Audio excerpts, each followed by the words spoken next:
Marami sa ating mga kababayan, no, at mga doktor sa ating kapanahunan ngayon ang nagtataka kung bakit napakarami ang mga nagkakasakit, no? Mga malulubha pang ang sakit, gaya ng cancer, diabetes, high blood, kidney problem, saka mga liver problem at iba pa. Nataka sila bakit ganito kadami at pabata pa ng pabata, no? Ngayon, I would like to share to you what I have experienced, what I've learned lately about this immune system. No? Kasi nung tayo nilikha ng ating Panginoon, actually, wala namang kasamang mga drugs or whatever. It's basically yung ating immune system. Yung ating mga kinakain, yung ating exposure, yung ating lifestyle. Yan ang dahilan kung bakit ng mga unang panahon, no, halos mga tao walang masakit at tumatagal ng napakatagal na panahon.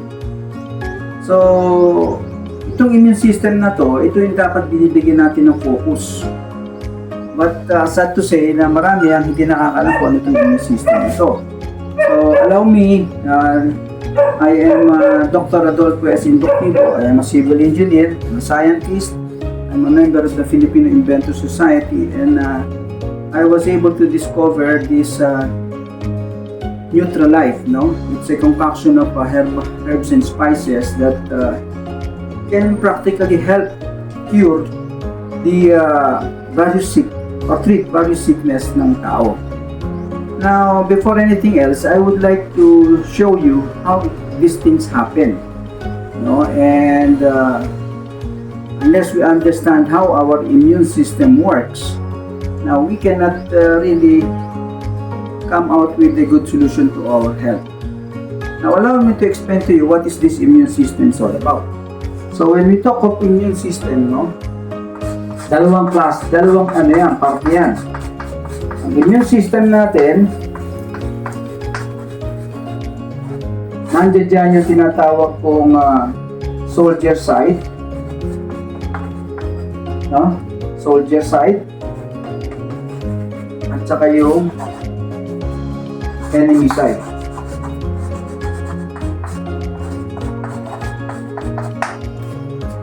Yung ating immune system, lalakas lang yan kapag yung soldiers natin nakokombat niya yung enemy. No? So itong soldier side na to, ito yung ating mga white blood cells na kinakailangan i-provide natin ng proper nutrition, no? Yung kinakain natin, yung food, palakasin natin yung ating mga sundalo sa loob ng ating katawan kasi sila yung lalaban dito sa enemy side na to. Ito yung mga bacteria, no? Yung mga pumapasok sa iyo, bad bacteria, no? Yung mga viruses, yung mga parasites, yung umitir sa katawan natin yan para lang sirain, kainin yung mga hindi dapat kainin ng katawan natin.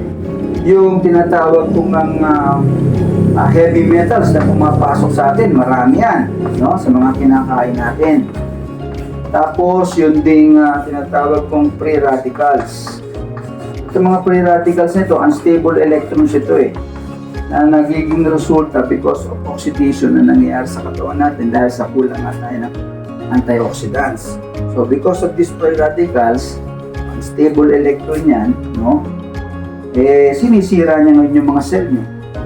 Pag nasira yung cell, wala na, hindi na makakapag-function yung organ. Now, karamihan sa ating so pag malakas ang ating soldier side, kasi magandang nutrition, we have the proper diet, we have the the vitamins, minerals, essential amino acids, fats, proteins, etc., carbohydrates, with all the food, the nutrition, no? Lalakas yung sundalo mo. So, yung enemy talagang papasok yan millions of bacteria papasok sa ating katawan everyday. Saka yung mga viruses na mga parasites na yan. So, kunyari, itong soldier side natin, itong ating immune system, ang kaya niya lang for example, ang kaya niya lang galawin is 1.0 million. 1 million lang na kalaban, bacteria. Ang pumasok 2 million. ay hindi niya nakakayanin. Kahit na anong lakas niya, kung kulang naman, kung napakarami yung kalaban, siguradong maghihina siya. Kaya kinakailangan mapatay itong kalahati. Yung 1 million na excess, dapat mapatay yun. Kumbaga sa army, military, meron kang army, hindi siya po pwedeng lumusog, madami ang kalaban. So, aas siya ng naval support, aas siya ng aerial support sa Air Force, naval support sa Navy, para patayin yung kalahati ng kalaban. So, pag ang naging ratio is, say, for example, 5:1 na lang, that's the time na papasok na yung army. Kasi 5 yung beses na mas malaki sila eh. So, kaya nga sinasabi ko dito, karamihan sa kinakain natin karamihan sa mga food supplement natin yan, nakatutok dito. Nakatutok lang sa soldier side. Yan lang palagi ang pinapalakas natin. And we always repair the immune system as the soldier side alone. The entire immune system is the result of what's happening between the soldier and the enemy side. So kahit na malakas yung immune system mo, kung sobrang naman dami ng kalaban, wala rin. So immune system mo, kung tutundusin mo, ang immune system natin, yung I, is a function of what? Is a function or dependent upon your soldiers and upon your enemy. So, hindi lang dapat malakas yung soldier mo. Dapat, konti lang yung enemy. Ngayon, noong mga unang panahon, no? During the, matataas ang buhay ng mga tao noon. Diba? Matatagal ang buhay ng mga tao. Halos di nagkakasakit. At ang kinakain nila kasi, puro nutritious. Nutrition, no? Nutritious food. Vegetables, fruits, diba? Ngayon, ang kinakain ng tao ngayon, halos puro processed foods na eh. Mamantika. Diba? To the point na naapektuhan yung sirkulasyon ng dugo. So pag naapektuhan yung sirkulasyon ng dugo, hindi makakarating yung nutrients sa dapat karatingan ng mga organs. Talaga ihina yung sundalo mo. Dumadami yung kalaban. Tapos tayo. Ng mga unang panahon, sabi ko nga, malalakas yung mga sundalo. Because ang kanilang kinakain, nutritious, no? And at the same time, hindi ganun kadumi ang kapaligiran noon. Ang bacteria viruses na konti lang eh. Mga parasite na konti lang. Hindi kagaya na itong panahon natin na ito. Halos wala ka na halos ng ngayon. I see in the Facebook, makikita natin dito. May microscope nila yung mga bawat pagkain nila. Halos lahat may mga mikrobyo eh.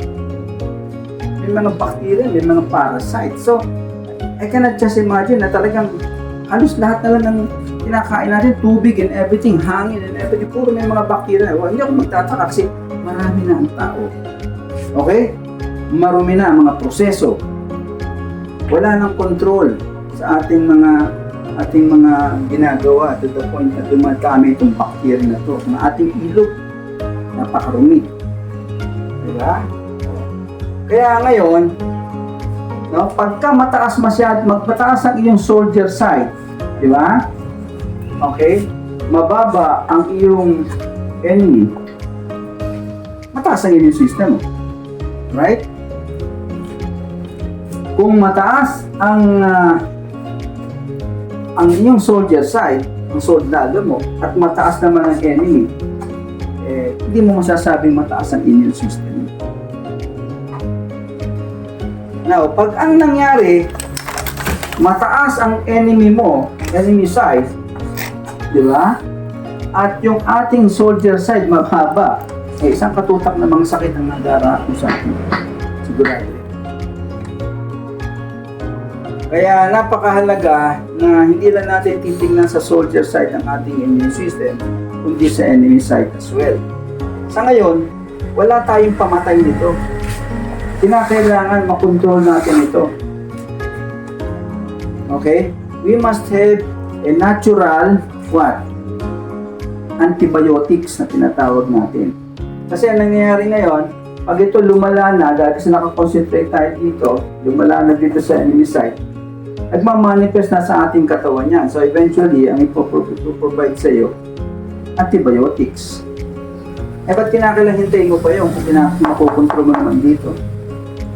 The worst is, Karamihan dito sa ating mga antibiotics na pinoprovide niyan sa ng ating mga sa hospitals natin, ano, hindi na actually nagre-respond eh. Resistant na yung mga bacteria and virus. No? Kaya, yun ang masaklap na katotohanan nito, kaya hindi makukontrol yung sakit. So, kaya napakahalaga na magkaroon tayo ng natural antibiotics. Ito nga yung pinopromote natin, yung Neutralite. Diba? Neutralite. Ano ibig sabihin ng Neutralite?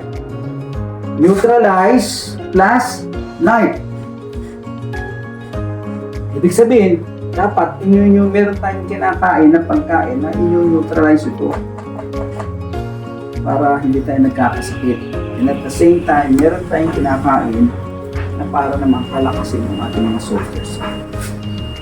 So pagka nangyari yun, hindi tayo magkakasakit. Sa ngayon, napakaraming may sakit na cancer, diabetes, etc. etc.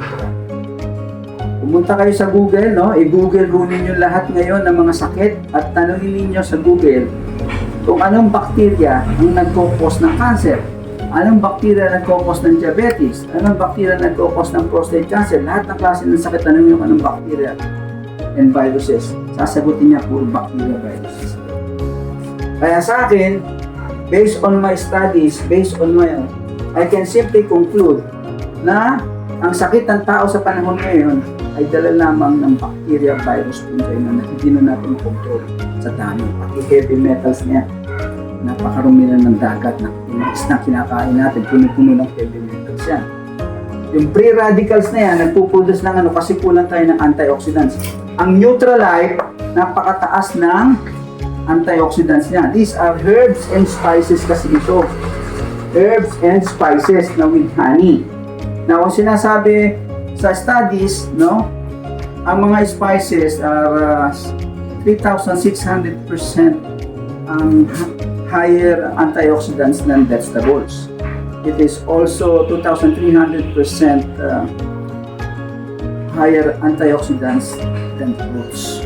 So you can just imagine, napakataas ng antioxidants mo. Pagka ang antioxidants natin mababa, no, nagpo-oxidize ng mabilis ang ating katawan, nagpo-produce ng free electrons, unstable electrons. Sinisira niya yung cell mo. Yan. Kasi yung cell natin, ito yung cell natin, di ba? May nakapalibot yan dyan eh. Yan yung tinatawag nating glutathione. Tawag dyan, glutathione. Okay? Yung glutathione na yan, yan ang protective barrier sa mga cell mo. Ngayon, pag ito nasira mababa, no, dahil kasi nag-o-oxidate, wala tayong mababa ang level ng antioxidants ng ating katawan, masisira yan. Pagka nasira yan, nag-oxidize ang katawan mo, magpuproduce yan ng free radicals, ang stable electrons, sisirain niya ngayon niya, makakapasok siya, masisira yung cell, magpuproduce siya ngayon ng mga bukol. It could be yung mga tumor, which could either be benign or malignant. Yan, napakarami ngayon. Halos lahat ng tao ngayon may mga bukol sa loob ng katawan nila. Kasi walang antioxidants. Ang Neutralite, napakataas ng antioxidants. Okay? The highest antioxidants you could see in all probably good supplement in the market today. At sinasabi ko nga sa kanila, napakagaling niya para pamatay ng mga bacteria virus. Pag ginugil niyo lahat ng ingredients dito sa Neutralite nito, which are garlic, onion, ginger, turmeric, cayenne, black pepper, cinnamon, oregano, parsley, cumin, celery. Pag ginugil nyo lahat yan, tinignan nyo yung level ng kanilang bacteria, kanilang antibacterial, antiviral, antiparasitical properties. Lahat sila meron. Ang kagandahan niya, 13 ito. Alam natin na itong mga bacteria viruses na nag-mutate ito. Itong virus nag-mutate according to science na about 30 times. So kung may COVID-19, eventually meron COVID-20, 21, 22, 23. Now, sabi ko nga, no, with Neutralite, with all these 13 ingredients, no, makapasa man siya dun sa, makapasok siya sa garlic, yung bacteria o yung virus, hindi siya papasok dun sa onion. O makapasa sa bacteria sa onion, hindi siya makapasok sa turmeric, etc. etc. So meron kang 12 dadaanan bago ka makasurvive. Kaya dito, for sure, patay ang virus sa bacteria. So pagka napatay natin yan ito, no? Tataas ngayon yung kahit mahina yung shoulder side mo, yung immune system mo tataas. Pag mataas ang immune system natin, ang chances na magkasakit tayo, very small. Kaya malaki ang tulong na magagawa nitong Nutrilite na to. Sa ngayon, wala tayong makikita sa market na natural antibiotics. Ito lang, tingin ko. So, sana maunawaan natin ito, makatulong ito sa inyo, no? Kasi ang Lord, nung gumawa siya, kinreate niya ang tao. Nung kinreate niya ang tao, di ba? Binigyan niya tayo ng immune system, binigyan tayo ng pagkain. Kaya nga sabi ng isang focus, let your food be your medicine and your medicine be your food. So, yung mga kinakain natin, nagpo-provide ng nutrition para tumaas yung soldier side natin, mga gulay, prutas, etc. At the same time, pinrovide din ng Lord yung mga gaya ng mga garlic, onion, ginger, turmeric, lahat yung mga halamang gamot dyan. Halaman na nakakatulong para tumaas ang immune system mo. Sa pag tumaas ang immune system mo, you will help, hindi ka magkakasakit, and at the same time, tatagal ang buhay ng tao. Kaya ng mga unang panahon, matatagal ang buhay ng mga tao. Why?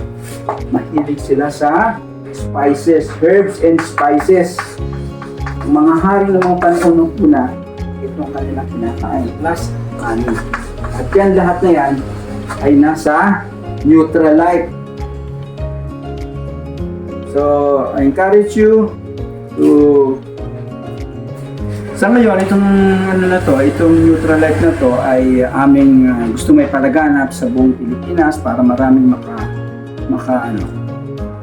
maka-take advantage ng benefits nito. We are franchising it. If you want to know more about it, you can call us at 0921958716 or at 09654568. So, yun lang. Maraming salamat sa akin.